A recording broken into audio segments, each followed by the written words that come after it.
Game time ready, so heavy in the focus. Preparation process, locking up opponent.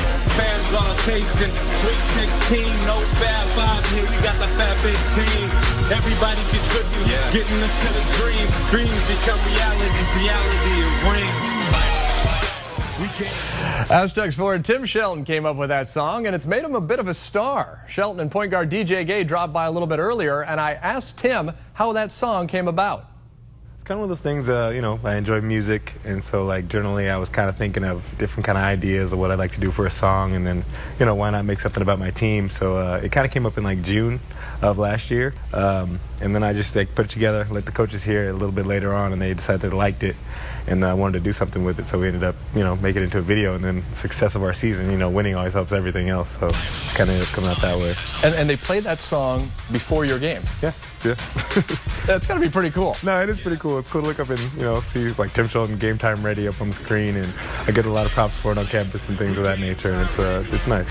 Now, you guys are both seniors scheduled to graduate in May. You have one more year of eligibility, Tim, but DJ, you were telling me you have a very interesting major. Yes, I do. I'm a women's studies major with a minor in sociology. It's a great major. I mean, when I came here my freshman year, I had no idea what I wanted to do, and I just went with the class that I had the most fun in and learned the most in, and that was women's studies. And Tim, you were saying you guys are roommates. You're saying it's a pretty good icebreaker for him, isn't it? Definitely a good icebreaker. I've seen that icebreaking in action, and you know, it's like, oh, that's great. You have a sense of what's going on with women, and I just leave it at that. I don't even say anything. Well, living with DJ, is it like living with a rock star around town? I mean, he's up for the Koozie Award. He's the captain of the team. What's it like living with this guy? He's a humble guy, though. You know, like at home, he's just, you know, he's DJ, and I've known we both came in at the same year, and we actually were roommates when we first got here for summer, like in the summer as freshmen, but like it's pretty cool, and then getting to see the kind of attention he's getting outside of the home and also off the court is pretty cool too, and he definitely deserves it. You guys lost your first game on Wednesday to BYU, and then yesterday you throttled Wyoming, a school record 17 three-pointers, scored a season high 96 points.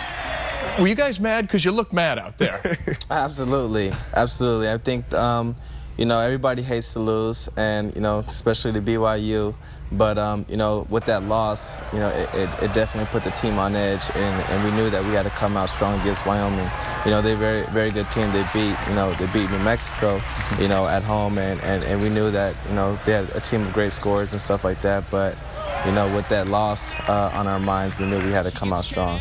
And then yesterday, BYU loses to New Mexico. Earlier today, Duke loses to St. John's. A lot of ranked teams falling. Do you ever look at these teams and think, size them up a little bit? How would we fare if we faced a Duke or an Ohio State or Kansas or something like that?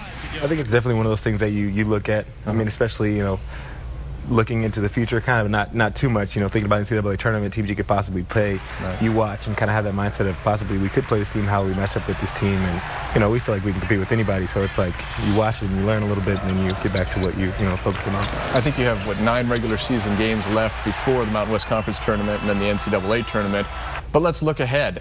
You guys won't be satisfied with winning just one game in the NCAA tournament, will you? Absolutely not. No way. I mean, the thing that makes this team so well is we all have the same goal, and that's to win multiple games in the NCAA tournament, and you know, and win as many games as possible. You know, nobody on the team wants to settle, and that's what we're doing a great job of not doing. You know, we're not settling for anything. That one loss that we had, we're hoping we go into the NCAA tournament with only one loss. And the idea of a Final Four run has been floated around town a lot. Is that a realistic goal for this team? Definitely a realistic goal. I mean, look at what we're doing right now and how we're playing. We're continuing getting better and growing. And then you look at our coach, you know, the type of experience he has. And it's definitely one of those why not things, you know. You see the type of team we put together, the leadership we have, and it's like, why can't they make the Final Four?